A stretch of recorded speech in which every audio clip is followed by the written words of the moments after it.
الحمد لله نحمده ونستعينه ونستغفره ونؤمن به ونتوكل عليه ونعوذ بالله من شرور أنفسنا ومن سيئات أعمالنا ونعوذ بالله من شرور أنفسنا ومن سيئات أعمالنا ونعوذ بالله من شرور أنفسنا ومن سيئات أعمالنا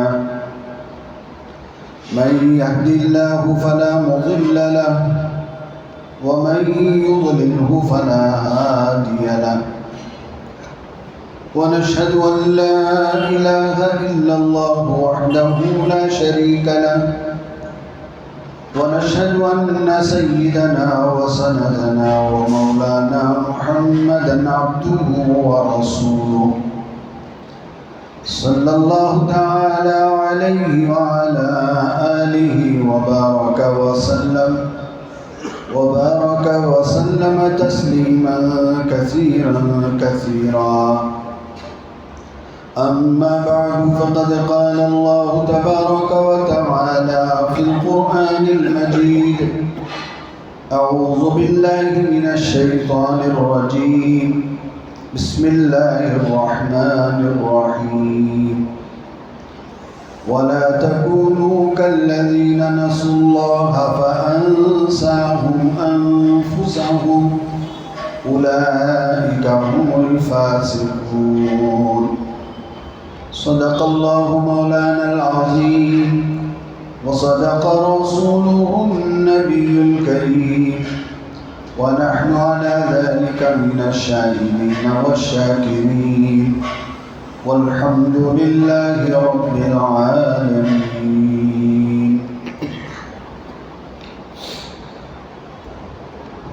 بزرگان محترم، حاضرین کرام، اللہ تبارک و تعالیٰ نے ہمیں جو دین پسند فرمایا، عطا فرمایا، وہ کامل و مکمل دین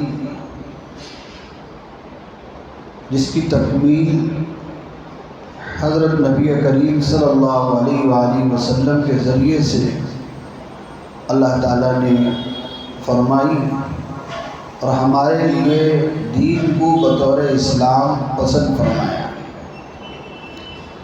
ہمارا یہ دین مکمل ضابطۂ حیات، یعنی زندگی گزارنے کے جو اصول ہیں، زندگی جینے کے جو ضابطے ہیں، اللہ تبارک و تعالی نے مکمل طور پر اس میں بیان فرمایا. ہمارے سامنے قرآن ہے، کتاب اللہ ہے اور نبی کی زندگی ہے. قرآن کو سمجھنے کے لیے، قرآن پر عمل کرنے کے لیے، اور اللہ نے قرآن میں جو احکامات نازل فرمائے ان کو سمجھنے کے لیے نبی کی زندگی ہے. حضرت رسول اللہ صلی اللہ علیہ وآلہ وسلم زندگی میں جو بھی کام کیے وہ اللہ تعالیٰ کے حکم کے مطابق کیے. آپ کا بولنا، آپ کا چلنا، آپ کا کوئی بھی کام کرنا اللہ کے حکم کے مطابق ہے. اللہ تعالیٰ نے خود قرآن مجید میں فرمایا وَمَا يَنْطِقُ عَنِ الْهَوَىٰ إِنْ هُوَ إِلَّا وَحْيٌ يُوحَىٰ. کرنا تو درکنار، بولنا بھی نبی وہی بولتے ہیں جس کی اللہ وہی فرماتے ہیں. یعنی وہی کے ذریعے سے اللہ تعالیٰ جو حکم دیتے ہیں حضرت نبی کریم صلی اللہ علیہ وآلہ وسلم وہ ارشاد فرماتے ہیں. اسی لیے اللہ نے خود فرمایا ما آتاکم الرسول فخذوہ وما نہاکم عنہ فانتہوا.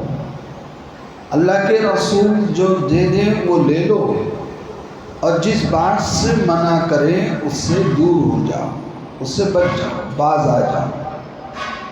یہ ساری آیتیں بتا رہی ہیں کہ قرآن کے احکامات پر عمل کرنا ہے تو نبی کی زندگی کو دیکھنا ہے۔ مثال کے طور پر اللہ تعالیٰ نے قرآن مجید میں فرمایا اقیموا الصلاۃ، نماز قائم کرو، نماز کی پابندی کرو۔ روزانہ 5 وقت کی نماز مسلمانوں پر فرض ہے۔ اللہ نے قرآن مجید میں فرمایا ان الصلاۃ کانت علی المؤمنین کتابا موقوتا، ان کے وقت مقررہ پر، فجر ہے، ظہر ہے، عصر ہے، مغرب ہے، عشاء ہے، یہ 5 نمازیں مومنین پر فرض ہیں۔ یہ اللہ کا حکم ہے۔ تو نماز کیا چیز ہے، نماز کیسے پڑھی جاتی ہے، نماز کیسے ادا کی جاتی ہے، یہ سیکھیں گے نبی کی سیرت سے، نبی کی زندگی سے۔ نبی نے نماز پڑھ کے بتائی، یہ نماز ہے، یہ تکبیر ہے، یہ قیام ہے، یہ رکوع ہے، یہ سجدے ہیں، یہ قاعدہ ہے، یہ اتحیات ہے، یہ سلام ہے۔ رکعت باندھنے سے لے کر سلام پھیرنے تک نماز کی جو ہیئت ہے، نماز کی جو ترکیب ہے، نماز کی جو ترتیب ہے، وہ نبی نے عمل کر کے بتایا۔ ایک دیہاتی مسجد میں نماز پڑھی اس نے، تو رسول اللہ صلی اللہ علیہ وسلم نے فرمایا صلی فإنک لم تصلی، تو نے جو نماز پڑھی ہے وہ صحیح نہیں ہے، دوبارہ نماز پڑھ۔ تو وہ دوبارہ نماز پڑھی۔ پھر فرمایا ابھی نماز نہیں ہوئی، تیسری بار اس نے نماز پڑھی۔ پھر اس کے بعد فرمایا آپ نے خود نماز پڑھ کے بتائی۔ پھر آگے فرمایا صلو کما رأیتمونی اصلی، نماز ایسی پڑھو جیسے تم مجھے پڑھتا دیکھ رہے۔ میں نے ابھی جو نماز پڑھ کے بتائی، یہ تکبیر ہے، یہ قیام ہے، قیام میں کیا پڑھنا ہے، رکوع میں کیا پڑھنا ہے، سجدے میں کیا پڑھنا ہے، اتحیات میں کیسے بیٹھنا ہے، پھر اتحیات میں کیا پڑھنا ہے، یہ نبی نے عمل کر کے بتایا۔ تو یہ نماز ہی کا مسئلہ نہیں ہے، دنیاوی مسائل ہو، دینی مسائل ہو، ہر مسئلے کو نبی نے عمل کر کے بتایا۔ ہر کام نبی جی نے سکھائی، ہر بات نبی نے بتائی اور فرمایا کہ تم اس پر عمل کرو۔ یہ ہماری زندگی ہے، یہ ہمارا دین ہے، یہ ہمارا اسلام ہے۔ پیغمبر اسی لیے آتے ہیں تاکہ وہ اللہ کے پیغام کو بندوں تک پہنچائیں۔ اللہ کا پیغام کیا ہے؟ دین ہے۔ اللہ کا پیغام دین ہے۔ اللہ کیا چاہ رہے ہیں؟ تو جو بھی نبی آتے ہیں اللہ کا پیغام بندوں تک پہنچاتے ہیں۔ فرماتے ہیں صرف اللہ کی بندگی کرو، کسی اور کی بندگی مت کرو۔ کسی اور کی بندگی کرنا یہ کفر ہے، یہ شرک ہے، اور یہ سب سے بڑا ظلم ہے۔ اس سے بڑا ظالم کون ہو سکتا ہے؟ جو اللہ پر جھوٹ باندھے۔ یہ کفر کرنے والا، شرک کرنے والا اللہ پر جھوٹ باندھتا ہے۔ ومن اظلم ممن افترى علی اللہ الکذب، اس سے بڑا ظالم کون ہو سکتا ہے جو اللہ پر جھوٹ باندھے۔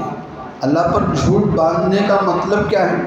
کہ اللہ اکیلا ہے، اللہ کے ساتھ کوئی دوسرا خدا نہیں ہے، اللہ کے ساتھ کوئی اس کے برابر نہیں ہے، اللہ کا شریک کوئی نہیں ہے، اللہ کا ہمسر کوئی نہیں ہے۔ اس نے کئی آیتوں میں صاف طور پر کھلم کھلا یہ اعلان فرمایا، نبی جی کہہ دو قل هو اللہ احد، کہہ دو کہ اللہ ایک ہے، اکیلا ہے۔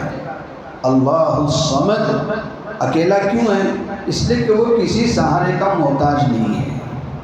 آدمی سہاروں کا محتاج ہوتا ہے، ساتھ میں باپ نہیں ہوتا تو اکیلا محسوس کرتا ہے، ساتھ میں بیوی نہیں ہوتی تو اکیلا محسوس کرتا ہے، ساتھ میں پارٹنر نہیں ہوتا تو اکیلا محسوس کرتا ہے، اس لیے کہ آدمی سہارے کا محتاج ہے۔ اللہ تعالیٰ کسی سہارے کا محتاج نہیں ہے، وہ ان اللہ علی کل شیء قدیر ہے، ہر چیز پر وہ قدرت رکھتا ہے، وہ کسی سہارے کا محتاج نہیں ہے، وہ اکیلا اللہ الصمد، وہ بے نیاز ہے، یعنی کسی کا محتاج نہیں ہے۔ لم یلد ولم یولد، نہ اس نے کسی بچے کو جنا، نہ کسی باپ نے خدا کو جنا، نہ وہ کسی سے پیدا ہوا ہے، نہ اس نے کسی اولاد کو جنا ہے۔ یہ سب خدا کی شان کے خلاف ہے۔ خدا جو ہوتا ہے وہ کسی سے پیدا نہیں ہوتا، خدا خود ہوتا ہے۔ خدا خود ہوتا ہے۔ کب سے ہوتا ہے؟ شروع سے ہوتا ہے، پہلے سے ہوتا ہے۔ کب سے؟ کسی کو نہیں معلوم۔ وہ ہزاروں نہیں، لاکھوں نہیں، جب سے ہے تب سے ہے۔ یہی بات، یہی ایمان ہے۔ میں کب سے ہوں؟ مثال کے طور پر میں 50 سال سے ہوں، 40 سال سے ہوں۔ یہ دنیا کب سے ہے؟ مثال کے طور پر لمبی تاریخ بھی لو، یہ دنیا 10,000 سال سے ہے یا 50,000 سال سے ہے، جیسے بھی لوگ کہیں۔ لیکن اللہ کب سے ہے؟ 50,000 سال سے ہے؟ 1,00,000 سال سے پہلے سے ہے؟ نہیں، وہ شروع سے ہے، ازل سے ہے۔ ازل سے مطلب وہ شروع ہے جس کی ابتدا کسی کو نہیں معلوم۔ کب سے ہے؟ نہیں معلوم، ازل سے ہے۔ اچھا، کب تک ہے؟ ابد تک ہے۔ ابد تک کا مطلب کیا ہے؟ ابد اس کو کہتے ہیں جس کی انتہا کسی کو نہیں معلوم، یعنی کسی کو انتہا ہی نہیں ہے، اینڈ نہیں ہے۔ ہر ایک کا ایک اینڈ ہوتا ہے۔ زندگی آدمی جتنے بھی جیتے ہیں، موت آتی ہے، دی اینڈ، ختم، زندگی ختم ہو گئی۔ اب کیا ہو گیا؟ اس کی کہانی ختم ہو گئی۔ لیکن اللہ تبارک و تعالیٰ کے لیے اینڈ نہیں ہے، ختم نہیں ہے، وہ ازل سے ہے اور ابد تک ہے۔ ہر نبی نے یہ بتائی بات، ہر نبی نے یہ بات سکھائی کہ اللہ اکیلا ہے، اس کی بندگی کرو، اس کی عبادت کرو، اللہ کے علاوہ کسی اور کی بندگی مت کرو۔ کسی اور کی بندگی کرنے میں آدمی کے لیے ہلاکت ہے، کسی اور کو پوجنے میں آدمی کے لیے بربادی ہے، اس لیے کہ یہ جھوٹ ہے۔ اور جھوٹ بندگی کو نہیں کہتے، جھوٹ یعنی بندگی میں جھوٹ نہیں ہونا چاہیے۔ تو ہم جو بندگی کر رہے ہیں یہ سچائی ہے، یہی حق ہے کہ ہم ایک اللہ کو مانتے ہیں، ایک اللہ کو اپنا خدا مانتے ہیں، ہم اسی کو اپنے لیے سہارا مانتے ہیں، اور وہی ہمارا کارساز ہے، وہی ہمارا خالق ہے، وہی ہمارا مالک ہے، وہی ہمارا رازق ہے۔ اسی کی دی ہوئی روزی ہم کھاتے ہیں، اسی کی دی ہوئی زندگی سے ہم جیتے ہیں۔ یہ سانس جو آدمی کی چل رہی ہے، اس کا پورا کنٹرول اسی کے ہاتھ میں ہے۔ یہ سانس کا چلنا، یہ سانس کا نکلنا، یہ سانس کا اندر جانا، یہ کس کے ہاتھ میں ہے؟ میرے ہاتھ میں نہیں ہے، اللہ کے ہاتھ میں ہے۔ وہ جب چاہتا ہے وہ سانس کو روک سکتا ہے، وہ جب چاہتا ہے سانس کو چھوڑ سکتا ہے۔ ہم سمجھتے ہیں کہ یہ سانس میں لے رہا ہوں، یہ سانس میں چھوڑ رہا ہوں۔ یہ جو آپ اتنی آسانی سے 1 گھنٹے کے اندر ہزاروں بار فری ایک دم سانس لے رہے ہو، چھوڑ رہے ہو، یہ تمہارے کنٹرول میں نہیں ہے، یہ اللہ کے کنٹرول میں ہے۔ یہ چاہے کبھی کبھی ٹائٹ کر سکتا ہے، کبھی کبھی آکسیجن اتنا ٹائٹ ہو جاتا ہے کہ سانس لینا مشکل ہو جاتا ہے۔ تو یہ سانس کی تکلیف کیا ہے؟ یہ سانس کی تکلیف ہے، کیا؟ دمہ ہے جی، کیا ہے؟ سانس لینے میں بڑی تکلیف ہو رہی ہے، لنگس میں پانی جمع ہو گیا ہے، یا کچھ اور وجہ ہے کہ سانس لینے میں تکلیف ہے۔ یہ تکلیف نہیں ہے، اللہ کی طرف سے تھوڑا ٹائٹ کیا ہوا ہے۔ اس نے کیا کیا ہے؟ سانس کی آسانی کو، فراوانی کو تھوڑا کم کیا ہوا ہے۔ تو اسے کیا کرتے ہیں؟ آکسیجن دیتے ہیں۔ جو آکسیجن سلنڈر لگا دیا، ناک میں رکھ دیا، اب وہ آرام سے لے رہا ہے۔ بعد میں بل آتی ہے کہ آپ نے جو سانس لیا ہے اس کی اتنی بل ہے۔ میں 40 سال سانس لیتا رہا، اس کی کوئی بل نہیں آئی۔ 2 گھنٹے ہسپتال میں لیٹ کر 2 گھنٹے میں نے وہ سلنڈر کا آکسیجن لیا، اس کی بل آ گئی۔ ایک شیخ کے سامنے یہ بل پیش کیا گیا کہ آپ نے جو سانس لیا ہے اس کے 80,000 ریال ہیں، 80,000 ریال آپ کو دینا ہے۔ تو وہ رونے لگا۔ کیا بات ہے، کیوں رو رہے ہو؟ کیا آپ کے پاس پیسے دینے کے لیے نہیں ہے؟ آپ مجبور ہیں؟ کہا نہیں مجبور نہیں ہوں، 80,000 ریال میں ابھی دے سکتا ہوں۔ پھر رونے کی کیا بات ہے؟ کہا میری عمر 80 سال ہے، 80 سال تک میں سانس لیتا رہا، چھوڑتا رہا، میرے مالک نے اس کی بل نہیں دی۔ اب میں 3 دن سے ہسپتال میں ہوں، 3 دن میں نے سانس لیا آپ کے ہسپتال میں، تو اتنی بڑی بل آ گئی۔ اگر اللہ میری سانسوں کا حساب کر لے تو میں کیسے پورا کر سکتا ہوں؟ اس پر مجھے رونا آ رہا ہے۔ تو یہ سانس کا کنٹرول کس کے ہاتھ میں ہے؟ اللہ کے ہاتھ میں۔ آدمی جب سوتا ہے، قرآن پاک میں ہے، اللہ نے ارشاد فرمایا اس کی روح عرش پر جاتی ہے، اللہ کے پاس جاتی ہے، اللہ کے حضور پیش ہوتی ہے۔ پھر جب تک یہ نیند میں ہے روح وہی ہوتی ہے۔ پھر جب اس کے حق میں یہ فیصلہ ہوتا ہے کہ یہ دوسرے دن اٹھنا ہے، تو اللہ تبارک و تعالیٰ اس کی روح کو واپس بھیجتے ہیں، وہ روح واپس آتی ہے، پھر یہ آدمی جاگتا ہے۔ اور جس آدمی کے حق میں یہ فیصلہ ہو جاتا ہے کہ سویا سو سویا ہے، اس کو کل صبح نہیں اٹھنا ہے، قیامت کے دن اٹھنا ہے، تو اس کی روح اللہ پاک روک لیتے ہیں۔ وہ سویا تو سو گیا، ختم، زندگی کیا ہو گئی؟ ختم ہو گئی۔ تو یہ سانس کا کنٹرول، ایک ہے روح کا کنٹرول، یہ کس کے ہاتھ میں ہے؟ اللہ کے ہاتھ میں ہے۔ لیکن یہ جو میری منمانی ہے، یہ میرا جو اکڑ ہے، یہ سب دھوکہ ہے، یہ آدمی کی غلط فہمی ہے۔ آدمی اپنی حقیقت کو بھول بیٹھا ہے۔ آدمی کو پتہ نہیں کہ میں کیا ہوں۔ میں یہ سر سے لے کر پیر تک ایک گوشت کا ٹکڑا ہوں، ہڈیوں کا مجموعہ ہوں، بس اتنا ہی ہے۔ نہ سانس میرے کنٹرول میں ہے، نہ روح میرے کنٹرول میں ہے۔ یہ جب تک سانس ہے، جب تک روح ہے، اس ہڈیوں کے ڈھانچے کی ویلیو ہے، قیمت ہے، عزت ہے، سلام ہے، اکرام ہے۔ اچھے سے اچھے کپڑے پہنے گا، اچھے سے اچھے خوشبو لگائے گا، اچھے سے اچھی گھڑی پہنے گا، اچھے سے اچھے جوتے پہنے گا۔ کب؟ جب تک یہ سانس ہے، اس جسم کا ویلیو ہے۔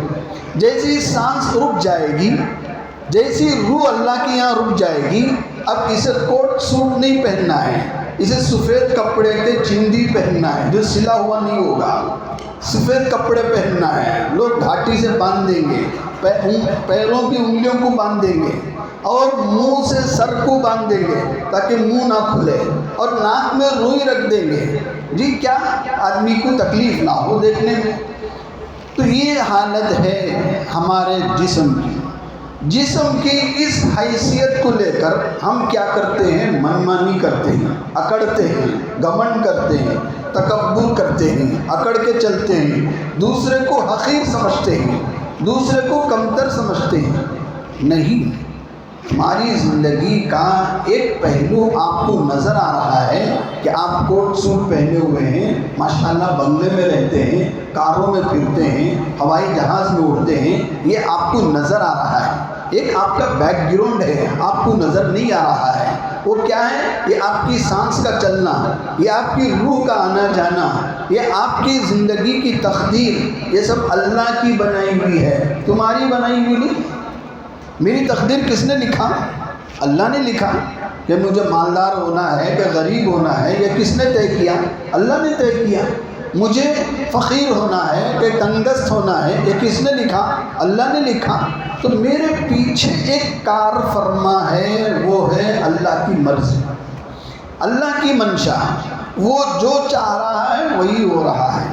بس ذرا کیا اللہ نے میرے ہاتھ میں اختیار دے دیا، اللہ نے مجبور محض نہیں بنایا ہمیں کچھ آپشن دے دیے۔ پھر یہ 2 راستے ہیں، چاہو تو اس میں چلو، چاہو تو اس میں چلو۔ یہ راستہ جنت میں جانے کا ہے، یہ راستہ جہنم میں جانے کا ہے۔ دونوں راستے دے دیے اور مجبور نہیں کیا تم کو جنت کے راستے میں ہی چلنا ہے، مجبور نہیں کیا۔ کیا کیا؟ اللہ نے آپشن دے دیا، چوائس دے دیا۔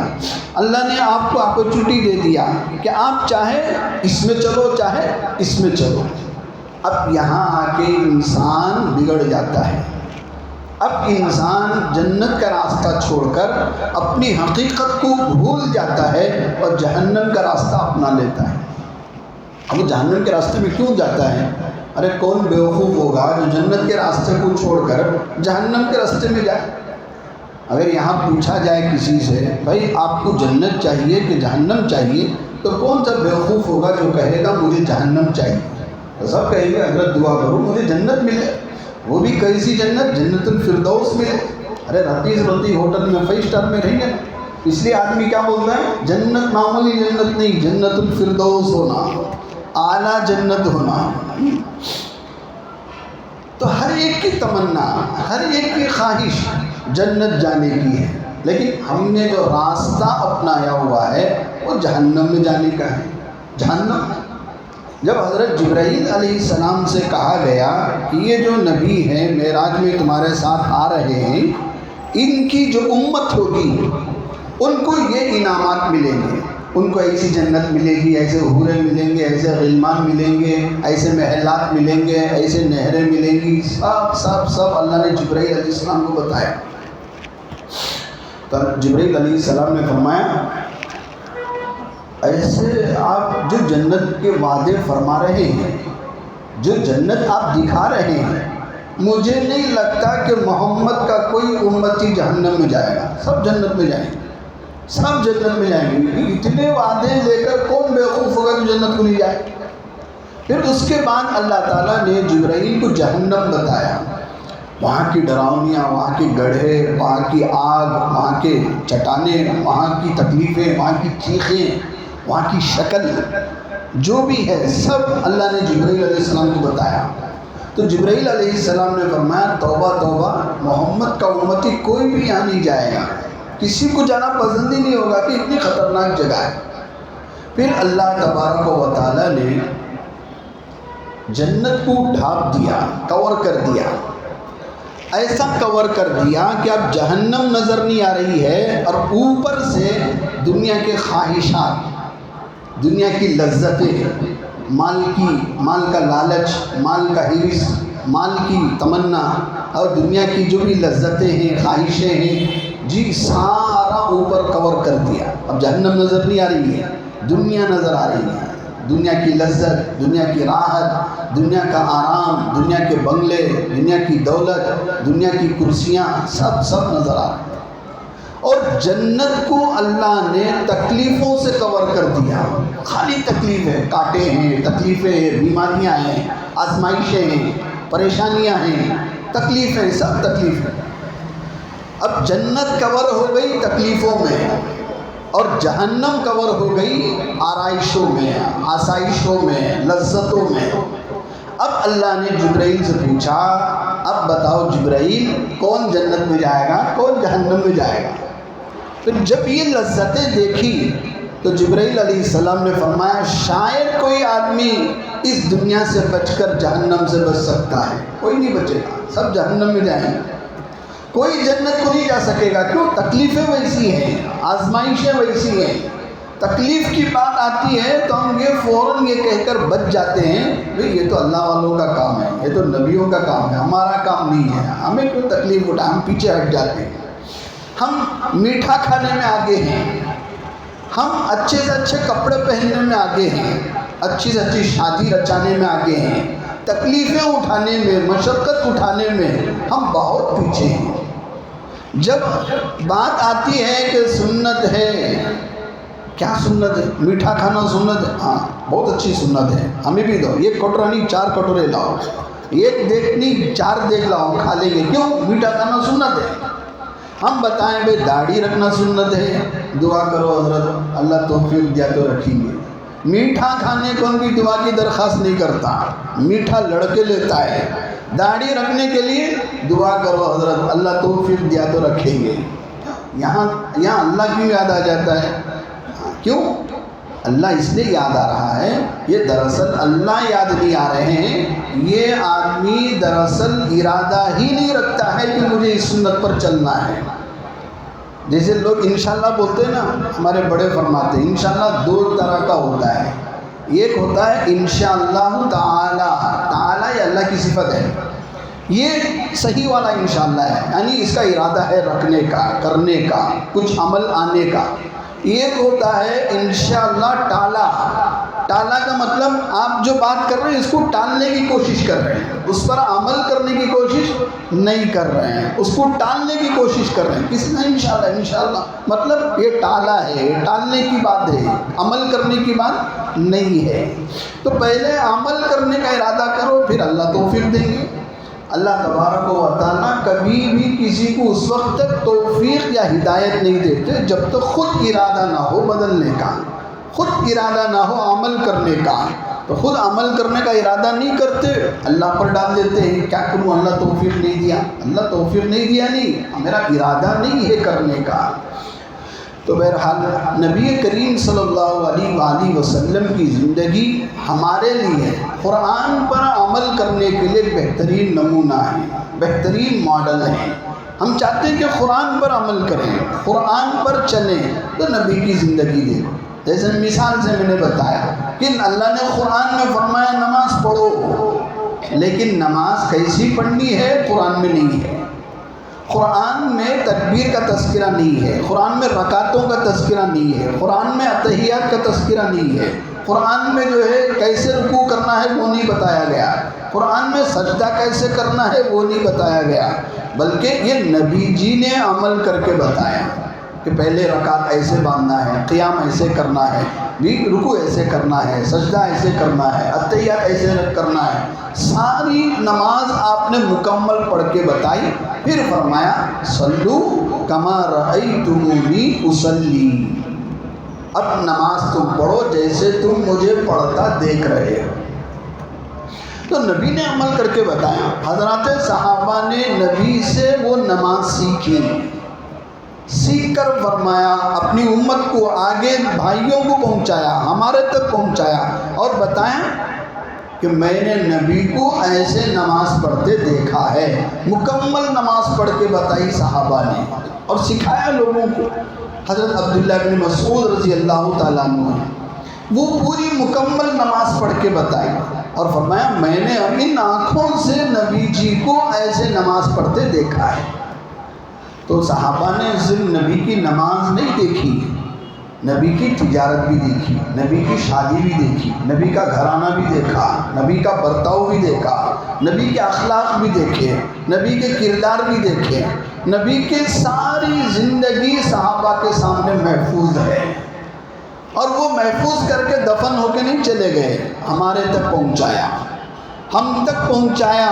یہ حضرات صحابہ کا احسان ہے ہمارے اوپر کہ حضرات صحابہ نے نبی کی پوری زندگی، نجی زندگی ہے، آئلی زندگی ہے، معاشرتی زندگی ہے، گھرانہ کیسے ہونا چاہیے، خاندان کیسے ہونا چاہیے، آپ ایک دوسرے کے ساتھ کیسے رہنا چاہیے، نبی نے پوری زندگی عمل کر کے بتایا اور صحابہ نے ہمارے تک پہنچایا۔ کوئی بات نبی کی صحابہ نے نہ چھپائی نہ ڈھک کے رکھا، بلکہ ساری سیرت اٹھا کے آپ پڑھ کے دیکھو، ہر چیز آپ کو ملے گی کہ نبی نے یہ کام ایسے کیسے کیا، فلاں کام کیسے کیا، ہر کام۔ نبی پاک صلی اللہ علیہ وسلم نے 11 شادیاں فرمائی، 11 شادیوں کا انداز الگ الگ ہے، ہر شادی الگ الگ ہے۔ تو آپ ہر شادی الگ الگ کیوں فرمائی؟ امت کی سہولت کے لیے۔ تم جس طریقے سے بھی شادی کرو گے، یہ 11 شادیاں دیکھو، ان شادیوں میں کوئی بھی ایک شادی اپنا لو، تم نبی کی سنت پر عمل کرنے والے بن جاؤ، عمل کرنے والے بن جاؤ۔ نبی جی نے تجارت بھی کی، نبی جی نے ملازمت بھی کی، نبی جی نے یہاں تک بکریاں تک چرائی۔ کیوں چرائی؟ جب آپ تجارت کرتے تھے بکریاں چرانے کی کیا ضرورت تھی؟ بکریاں اس لیے چرائی، ملازمت اس لیے کی تاکہ امت کے لیول کے جتنے لوگ ہوں گے، کوئی ملازم ہوگا، کوئی چرواہا ہوگا، کوئی کسان ہوگا، کوئی بڑا آدمی ہوگا، چھوٹے سے چھوٹے آدمی سے لے کر بڑے سے بڑے آدمی تک سنت پر چلنے کا ایک آپشن نبی نے دے دیا۔ آپ کو بزنس کیسے کرنا ہے تو نبی جی نے بزنس بھی کیا ہے، آپ کو نوکری کرنا ہے تو نبی جی نے نوکری بھی کی ہے، نبی آپ کو بکریاں بھی چرانا ہے تو کوئی بھی کام ایسا نہیں ہے جو نبی نے ہم کو نہ بتائی، ہر چیز نبی کی زندگی میں موجود ہے۔ اللہ نے یوں ہی سرٹیفکیٹ نہیں دے دیا کہ نبی کی زندگی تمہارے لیے بہترین نمونہ ہے، یوں ہی نہیں کہہ دیا، بلکہ اسی لیے کہہ دیا کہ قیامت تک آنے والے ہر آدمی کے لیے، ہر طبقے کے آدمی کے لیے، ہر شعبے سے تعلق رکھنے والے آدمی کے لیے نبی کی زندگی ایک ماڈل ہے، ایک آئیڈیل۔ آپ دیکھ لو، جو بھی آپ بزنس کرنا چاہتے ہیں، جو بھی آپ کاروبار کرنا چاہتے ہیں، جو بھی آپ نوکری کرنا چاہتے ہیں ذرا نبی کی زندگی اٹھا کر دیکھو، وہاں آپ کو ضرور رہبری ملے گی، ضرور رہنمائی ملے گی، اس تبھی تو دین کامل ہوگا۔ ارے کوئی شعبہ ایسا ہو جائے خدا نہ کرے کہ جس میں نبی کی رہبری نہ ہو تو دین مکمل کیسے ہوگا؟ دین مکمل ہو گیا، یہ اعلان کا مطلب ہی یہ ہے کہ آپ کون سا وہ شعبہ بتانا چاہتے ہیں جس میں نبی کی رہبری نہ ہو، نبی کی رہنمائی نہ ہو۔ مطلب ہے یہ الگ بات ہے کہ مجھے معلوم نہیں ہے، مجھے اس کا علم نہیں ہے۔ بعض دفعہ ایسا ہوتا ہے آدمی جس لائن کا کام کرتا ہے اس کے بارے میں اسے علم ہی نہیں ہوتا۔ آج سب سے بڑا پرابلم کیا ہے لوگوں میں معلوم؟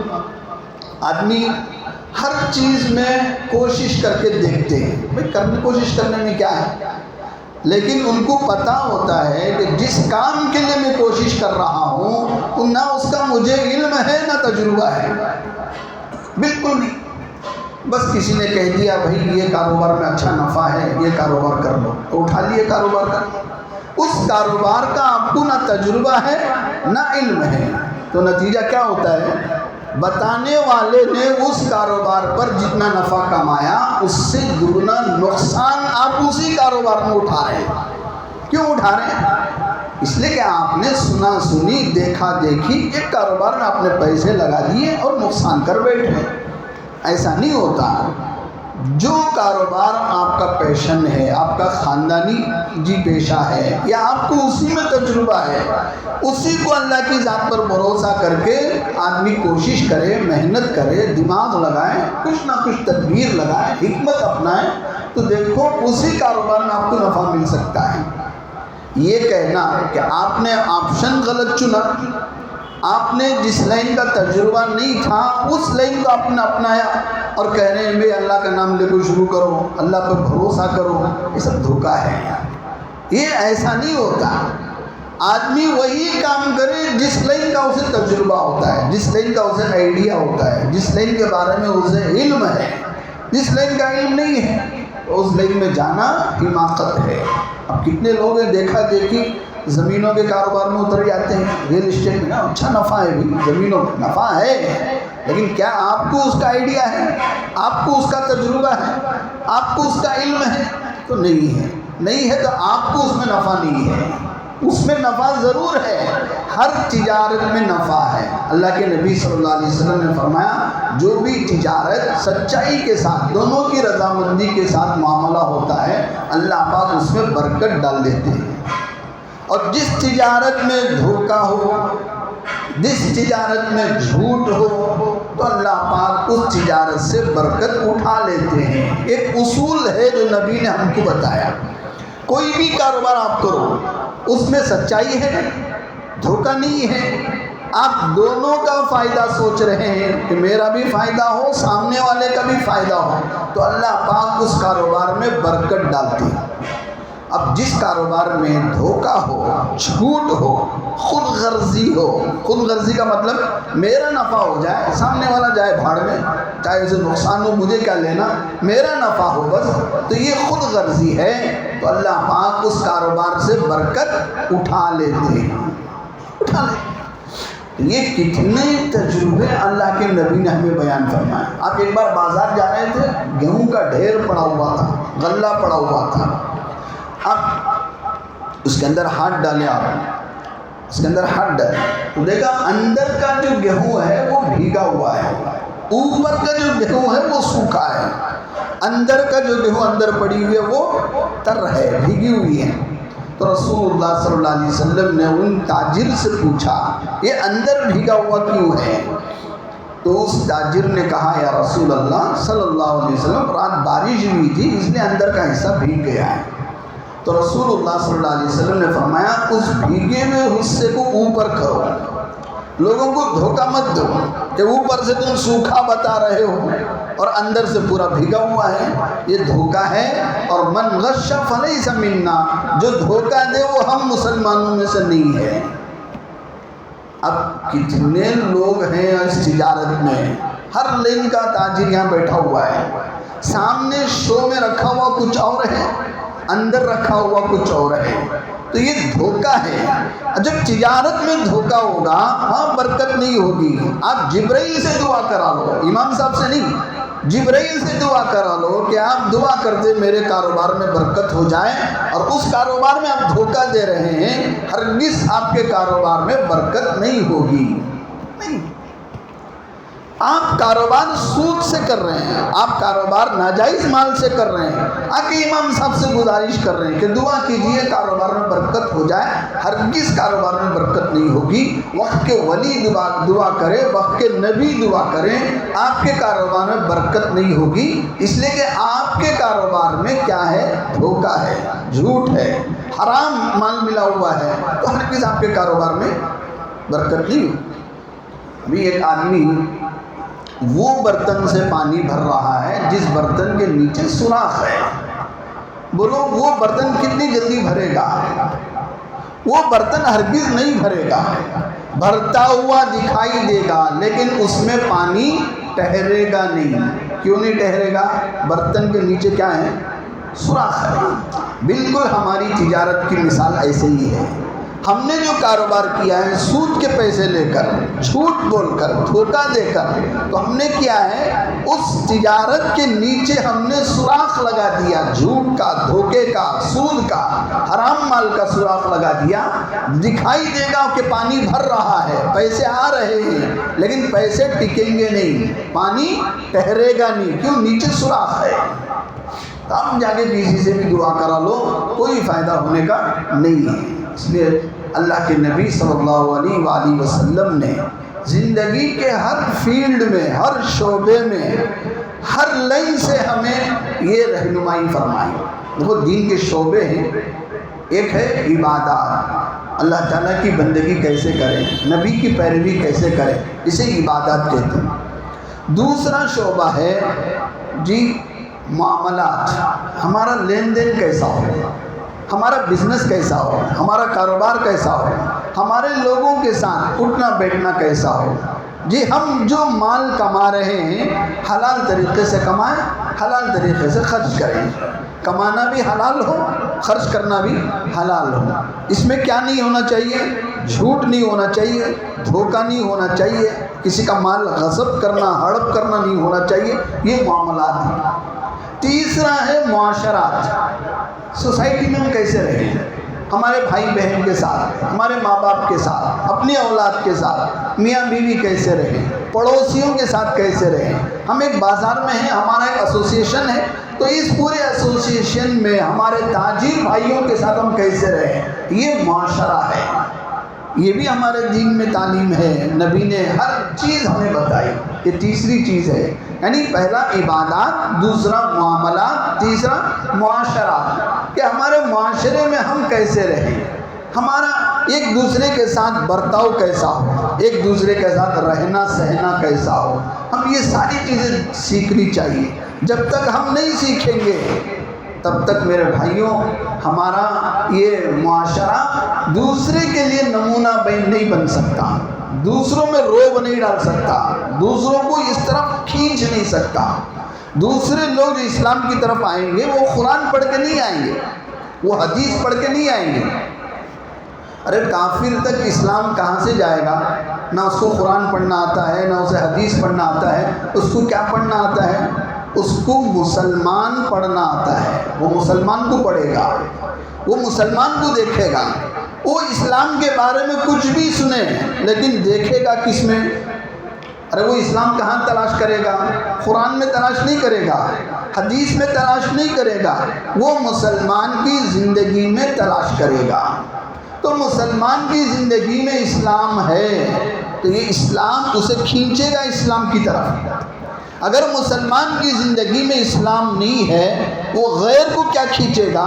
خود مسلمان سے نفرت کرنے لگے گا، خود مسلمان۔ اسی لیے مسلمان کہتا ہے، خود زبان سے کہتا ہے غیروں سے معاملہ کر لے جا بھائی، یہ مسلمانوں سے نہیں کرنا۔ یہ کون کہہ رہا ہے؟ مسلمان کہہ رہا ہے۔ تو کیا ہوا؟ ایک مسلمان کی زندگی میں اسلام نہیں ہے تو غیر کیا اس طرف آئے؟ خود مسلمان اس سے دور ہو رہا ہے۔ معلوم ہوا معاشرہ ہمارا ابھی صحیح نہیں ہوا ہے، معاشرے میں ہمیں ابھی اسلام نہیں آیا ہے۔ اور پہلا شعبہ میں بعد میں بول رہا ہوں، بھول گیا، پہلا شعبہ ہے ایمانیات کا، کہ بھی اللہ کے ساتھ ہمارا ایمان کیسا ہو، نبی کے ساتھ ہمارا ایمان کیسا ہو، ہمارا دینی عقائد کیسے ہو، یہ صحیح ہونا بہت ضروری ہے۔ تو یہ چوتھا نمبر ہے معاشرات کا۔ تو پہلے ایمانیات کا، دوسرا عبادات کا، تیسرا معاملات کا، چوتھا معاشرات کا، اور پانچواں ہے جس سے اسلام پوری دنیا میں پھیلے گا، ایک ہتھیار اللہ نے ہمیں دیا ہے، وہ پانچواں شعبہ ہے اخلاقیات کا۔ ہمارے اخلاق کیسے ہونا چاہیے؟ ہم کسی کی خدمت کر رہے ہیں اس لیے نہیں کر رہے کہ میرے اوپر ان کی خدمت واجب ہے، بلکہ انسانیت کی بنیاد پر کر رہے ہیں۔ جیسے لوگ گھر میں معاملہ ہوتا ہے نا، بہو کہتی ہے کہ بہو کے ذمہ ساس کی خدمت واجب نہیں ہے، بات صحیح ہے، واجب نہیں ہے شرعی طور پر، لیکن اخلاقی طور پر واجب ہے کہ جس شوہر کی تم آپ عظمت کر رہے ہو، اس شوہر کی جنت ہے اس کی ماں۔ تو جس طرح ایک شوہر کی خدمت تمہارے اوپر واجب ہے، تو اس شوہر کی جو جنت ہے اس کی ماں ہے، اس کی خدمت کرنا بھی یہ اخلاقی درجہ ہے۔ تو یہ میں نے مثال بتائی، تو اس طرح ہر لائن سے ہم کسی کی خدمت کریں، کسی کی سروس کریں، کسی کے بارے میں ہم بھلا سوچیں، یہ اخلاقیات ہیں۔ اور اخلاقیات میں حضور اکرم صلی اللہ علیہ وآلہ وسلم سے بڑھ کر اور آپ کے دین سے بڑھ کر کوئی اور دین ایسا نہیں ہے جو ایسے اخلاقیات کی تعلیم دیتا ہو۔ تو یہ 5 شعبے ہیں میرے بھائیوں، ان 5 شعبوں میں اگر ہم مسلمان بن جائیں تو واقعی ہم ایک دوسرے کے لیے ماڈل بن سکتے ہیں، دوسروں کو اسلام کے قریب کر سکتے ہیں، دوسروں کو ہم مسلمان بنانا آدھا کام آسان ہو جائے گا۔ لیکن یہاں کیا ہو رہا ہے؟ یہ سارے شعبے سے اسلام ختم ہوتا جا رہا ہے۔ ہم مسلمان نام کے رہ رہے ہیں، بس اندر کچھ اسلام نہیں ہے۔ جیسے اللہ کے نبی نے خوب قرآن میں فرمایا کہ قیامت کے قریب وہ زمانہ آئے گا کہ مسلمان کا صرف نام رہے گا، اسلام نہیں رہے گا اندر، اور قرآن کی وہ آیتیں رہ جائیں گی اور قرآن کا علم نہیں رہے گا، قرآن کا علم اٹھا لیا جائے گا۔ تو یہ حالت ہے آج ہماری۔ اس لیے آج بھی اللہ نے ہمیں وہ موقع دیا ہے کہ ہاتھوں ہاتھ قرآن لے لو، نبی کی زندگی کو پڑھو، نبی کی زندگی کو معلوم کرو، اور اس کے مطابق ان 5 شعبوں میں ایمانیات کا، عبادات کا، معاملات کا، معاشرات کا اور اخلاقیات کا، ان 5 شعبوں میں ہم مسلمان بن کے دکھائیں، اس کے مطابق زندگی گزاریں۔ یہ 5 شعبوں میں نبی کو اللہ نے نمونہ بنایا ہے، تو وہ زندگی کو معلوم کریں تو انشاءاللہ ہمارے لیے مسلمان بن کر جینا آسان ہو جائے گا، اور ہمارے گھروں میں برکتیں آئیں گی، اور ہمارے گھروں میں محبتیں آئیں گی، اور یہ جو پریشانی گھر گھر کی ہے بہت جلد یہ پریشانی خیر باد ہو جائے گی۔ اللہ تعالیٰ سے دعا ہے کہ اللہ پاک ان 5 شعبوں میں ہمیں مسلمان بن کر زندگی گزارنے کی توفیق عطا فرمائے۔ خود کو بھولنے سے، اللہ تعالیٰ کو بھولنے سے ہم سب کی حفاظت فرمائے۔ اللہ تعالیٰ نے قرآن مجید میں یہی فرمایا، یا ایھا الذین آمنوا لا تکونوا کالذین نسوا اللہ فانساہم، اے ایمان والو ان لوگوں کی طرح مت ہو جاؤ جنہوں نے اللہ کو بھلا دیا اور اللہ نے ان کو بھلا دیا۔ اور یہ لوگ فاسق ہیں، یہ گنہگار ہیں، یہ اللہ کے نافرمان ہیں جو اللہ کو بھول جاتے ہیں۔ تو شروع سے ہماری زندگی دیکھو، ہماری حیثیت پورا کا پورا کچھ نہیں ہے، جو بھی ہے اللہ کی دی ہوئی ہے، بس اللہ کی عطا کردہ ہے۔ تو ایسے موقع پر ہم اللہ کو بھول جائیں تو سب سے بڑی محرومی ہوگی۔ اللہ پاک ہم سب کو یہ توفیق عطا فرمائے۔ جاتے ہوئے آپ حضرات سے گزارش ہے، ہماری مسجد کے لیے زیادہ سے زیادہ تعاون کرتے ہوئے جائیں، چندہ دیتے ہوئے جائیں۔ الحمدللہ ہر ہفتہ آپ دے رہے ہیں۔ اللہ تعالیٰ سے دعا ہے کہ اللہ پاک آپ کے تمام دیے ہوئے چندے کو قبول فرمائیں، مالیات میں آپ کو ترقی عطا فرمائیں، کمائی میں خوب برکت عطا فرمائیں۔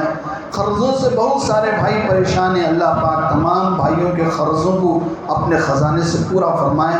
کسی کو کسی اور کے سامنے مال کی بنیاد پر یا کسی اور بنیاد پر ذلیل و رسوا ہونے سے حفاظت فرمائیں۔ وآخر دعوانا